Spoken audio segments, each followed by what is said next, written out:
বনসহায়ক পদে বহিরাগতদের নিয়োগ হচ্ছে দীর্ঘদিন। এই অভিযোগে মঙ্গলবার জলপাইগুড়ি মরাঘাট রেঞ্জ সংলগ্ন কয়েকটি বনবস্তি এলাকার বাসিন্দারা তুমুল বিক্ষোভ দেখায়।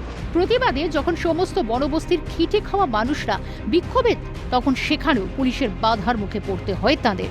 বানারহাট থানার পুলিশ রেঞ্জ অফিস চত্বরে গেট বন্ধ করে বিক্ষোভকারীদের ঢুকতে প্রবল বাধা দেন বলে অভিযোগ। তবে বাধা পেয়েও থেমে না থেকে বিক্ষোভকারীরা কারখানার গেট ভেঙে ভিতরে ঢুকে পড়ে বলেও অভিযোগ। বনসহায়ক পদে বহিরাগতদের নিয়োগ না করে বনবস্তির ছেলে মেয়েদের নিয়োগের দাবি বিক্ষোভকারীদের। বনাধিকারিকের কাছে স্মারকলিপিও জমা দেন তারা। সাম্প্রতিক যে বনসহায়ক কর্মী নিয়োগ হলো, সেই বনসহায়ক কর্মী যে নিয়োগ হয়েছে সেটা টোটালি কিন্তু বনবস্তির বাইরের থেকে বহিরাগতদের নেওয়া হয়েছে। যে বহিরাগতদের বনসহায়ক কর্মী বাতিল করে পুনর্বিবেচনার মাধ্যমে আমাদের বনবস্তির ছেলে মেয়েদের যারা পরীক্ষা দিয়েছেন তাদেরকে নিয়োগ করা হোক। পরিষ্কার মরাঘাট রেঞ্জে 4 জনকে নিয়োগ করা হয়েছে, টোটালি বহিরাগত।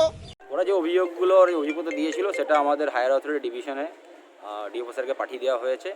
ডিওপি স্যার যে আমাদের অ্যাকচুয়ালি চেয়ারম্যান রয়েছেন আমাদের সিসেফ স্যার, ওনার কাছে ফরওয়ার্ড করেছেন। বনবস্তিতে প্রতিশ্রুতি শুধু ভাওতা ছাড়া কিছু নয়, সমালোচনায় সরব বিজেপি যুবনেতা শ্যামপ্রসাদ। কাটমানি নিয়েই শাসক দল এদেরকে নিয়োগ দিয়েছে। তো কাটমানি নিয়ে যখন নিয়োগ দিয়েছে এবং এলাকার মানুষদেরকে তাদেরকে ভাওতা দিয়েছিল, তাই এরা যা করবে তার ফল তো ভুগতেই হবে।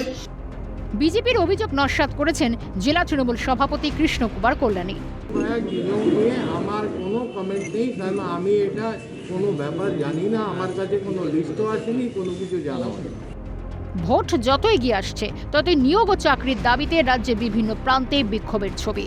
রোজগারের আশায় বনবস্তিদের দাবি আদৌ পূরণ হয় কিনা তা সময় বলবে। জলপাইগুড়ি থেকে তিতাস পালের রিপোর্ট, ক্যালকাটা টেলিভিশন নেটওয়ার্ক।